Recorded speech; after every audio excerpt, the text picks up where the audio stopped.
बहुत पमारा अब को गावे,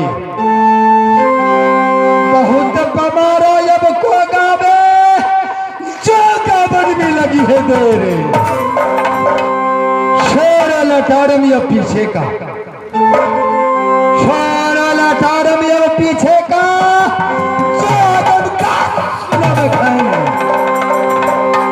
मैं बसवैया कहाँ, तो मैं बसवैया हूँ वही रात मोहब्बत का। मैं पुत्र कहलाता हूँ,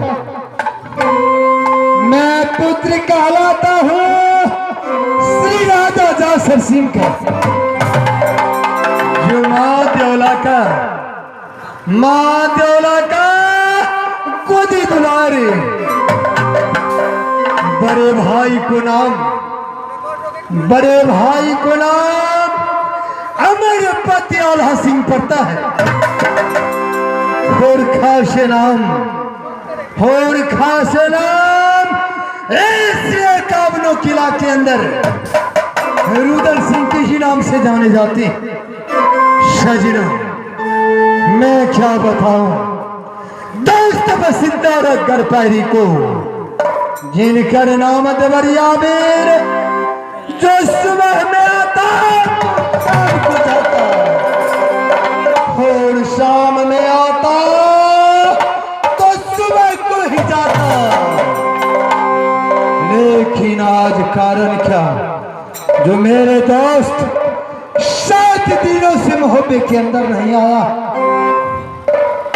1600 पलटन मेरे दरबार में निकरोज करता,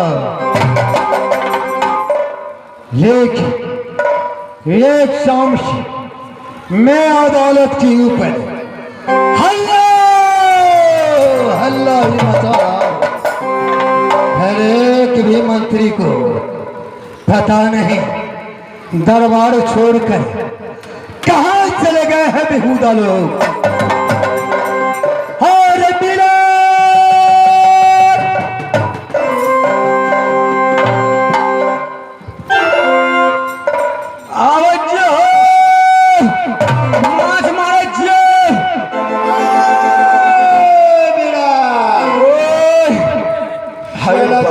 शाबाश में बातें किया करो। अरे तोरी बहिनी हर अंकल को नचनी, हर बड़ी बहिनी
तो ये नया क्वालिटी को कुर्सी ले आए हो? महाराज बहुत दूर जान लिए, कहाँ से लाए हो?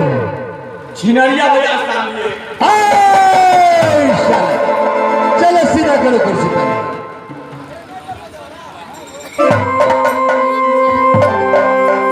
मेरा अरे बताओ।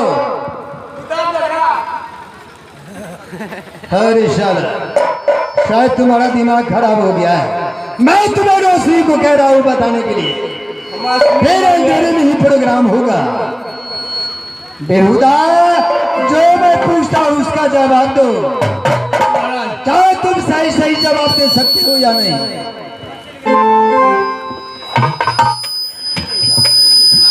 अरे इसमें बोलो। मेरा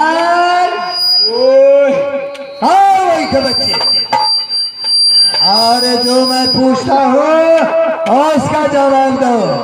महाराज क्या बताओ महोदय का क्या समाचार है? बहुत बढ़िया जमाल एक नंबर चल रहा है। और मेरे बड़े भाई हमारे पतियाला सिंह का समाचार बताओ। वो समाचार महाराज बहुत बढ़िया है। और मेरे भाभी का क्या समाचार है? मोरंग वाली का समाचार बताओ। महाराज को ठीक है।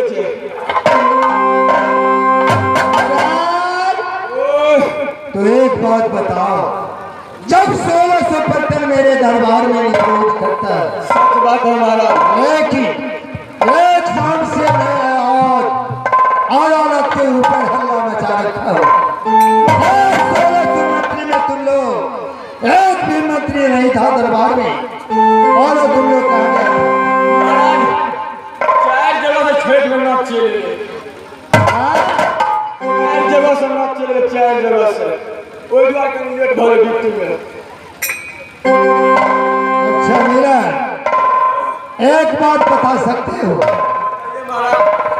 दोस्त हमारा पेरी वाला जिनका नाम देवरिया भी है, तो सुबह को आता तो शाम को जाता और शाम में आता तो सुबह को ही जाता। लेकिन क्या कारण है जो आज 7 दिनों से मेरे दोस्त मोहब्बे के अंदर नहीं आया है? क्या तुम बता सकते हो मेरे दोस्त के बारे में? फोन कर दीजिए। फोन नंबर 6 महाराज। क्या फोन कर सकते हो? जी चलो लगाओ मेरे दोस्त को। अरे साला रे, अब बात तक क्या जाए?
मेरा अरे क्या हो गया तुम्हें?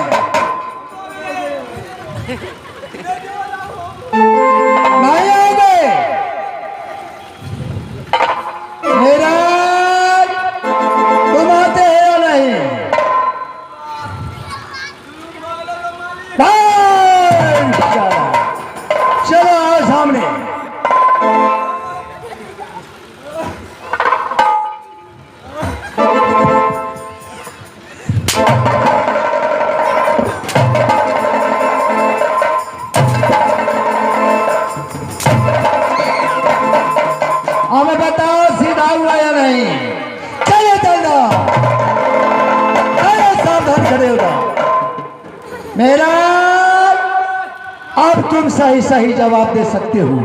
शायद तुम बहुत दारू पी लिए हो। मेरा क्या बताओ मेरे दोस्त के बारे में, तुम कुछ जानते हो? महाराज ओकरा बारे में कोई जानकारी नहीं है। तुम्हें मालूम नहीं है? महाराज तुम रहते हो हर वक्त मांस मारने के फेर में। साला साथ दोस्त मेरा मुझसे रूठ न गया। खैर मैं अपना आवाज मैं अपने दोस्त को लगा रहा हूं, तो मेरे आवाजों को सुनते हुए मेरे दोस्त राज पिंजरी से राज मोहब्बे को आता है।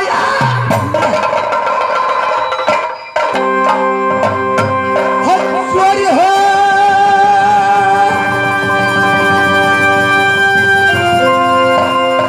सुनब हो प्यारी या होता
सकना